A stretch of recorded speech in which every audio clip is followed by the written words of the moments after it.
বাটাবাটি ঝামেলা ছাড়াই রান্না করবো পোলট্রির গোস্ত। 100 টাকা গন্ধ যদি বের হয়েছে। প্রিভিয়াস ব্লগে বলেছিলাম যে যার মতো রান্না করে দেখাবো, তা আজকে আমি যার মতো করে রান্না করব। একটা মুরগি অর্ধেকটা নিয়ে নিলাম, ওই কেজি খানিক হবে গোস্তটা হয়তো। তাই একটা লেবু চিপড়াইয়ে গোস্তটারে আগে 15-20 মিনিট আগে মাখাই রেখে দেবো। হ্যালো এভরিওয়ান, আসসালামু আলাইকুম। দেখি মিনি শোনা আমার রান্না বাড়াগুলো কাজ কামগুলো খুব মনোযোগ দিয়ে দেখে।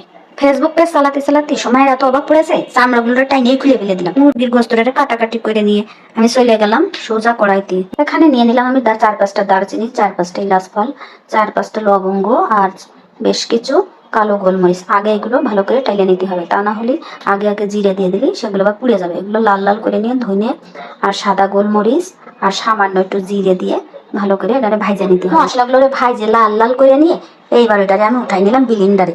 আর বাপু আজকে পাটায় যাতে মন যাচ্ছে না, তাই বিলিন্ডারে করে আজকে করে নেব। উঠে নিলাম বিলিন্ডারে, এবার বিলিন করে গুঁড়ো করে নিলাম। তারপরে একটা প্যানে 1 কাপ মতন সরিষার তেল দিয়ে দিলাম সামান্য কিছু পেঁয়াজ কুচি, আপনারা আপনাদের পরিমাণ মতো দিতে পারবেন।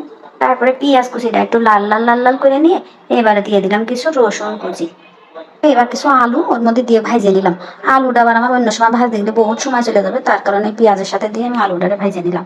আলুটার মধ্যে দিয়ে একটু নাড়িয়ে সাইডে সামান্য একটু লবণ দিয়ে দিলাম। এবার দিয়ে দিলাম এর মধ্যে সামান্য একটু আদা বাটা। আদাটা না দিলে আবার গন্ধ বের হবে না, সেই জন্য আদাটা দিলে গন্ধটা কেটে যায়। এবার গোস্তটার মধ্যে ঢেলে দিলাম, দিয়ে 2টো তেজপাতা ছিঁড়ে দিয়ে দিলাম। আর দিয়ে দেবো সামান্য একটু আস্ত জিরে ছড়াই ছিটোয়ে। তারপরে দিয়ে দিলাম 1 টেবিল চামচ ক্রাশ করা শুকনো ঝালের গুঁড়ো। এবার গোস্তটা একটু ফাইন করে নাড়িয়েছে, এক পাকে দিয়ে দিলাম একটু নুন আর একটু হলুদটারে দিয়ে কায়দা মতন নাড়িয়ে চাড়িয়ে মশলাটা ভালো করে মিশিয়ে নিয়ে এইবার একটু ঢাকনা দিয়ে পানি বের হওয়ার জন্য ঢেকে দিতে হবে। তারপরে বাপু ঢাকনাটারে মাঝে মধ্যে আবার উঠোয় সুন্দর করে গোস্তটারে নাড়িয়ে ছেড়ে দিতে হবে, না হলে আবার তলায় মলায় লাগিয়ে যেতে পারে। গোস্তটা যখন হাফ সিদ্ধ হয়ে আসবে ঠিক সেই সময় ওই ভাইজে রাখা আলুগুলো দিয়ে দিতে হবে ওর উপরে। আলুগুলো সুন্দর করে দিয়ে নাড়িয়ে চাড়িয়ে আর ঢাকনা দিয়ে ঢাইকে নিবু নিবু জালে রান্না করতে হবে। অনেক ধৈর্য নিয়ে এই গোস্তটা রান্না করতে হবে। কোনো রকম তাড়াহুড়ো করা যাবে না, কষানোর আগে কোনো পানি দেওয়া যাবে না, ওই গোস্তের পানিতেই কষানো হয়ে যাবে। এবার ওই যে ভাইজে রাখিলাম যে মশলা পাইছে ব্লেন্ডারে, সেই মশলাটুকু এবার ওর পরে ঢেলে দিয়ে দিলাম। দিয়ে সুন্দর করে আবার নাড়ে চাড়িয়ে মশলাটা ওর অন্তরে অন্তরে যেন পৌঁছায় সেইভাবে নাড়াচাড়া করে নিয়ে আবার সুন্দর মতো মোলায়েম ভাবে আবার ঢাকনা দিয়ে ঢেকে রেখে দিতে হবে না 15 মিনিট মতো।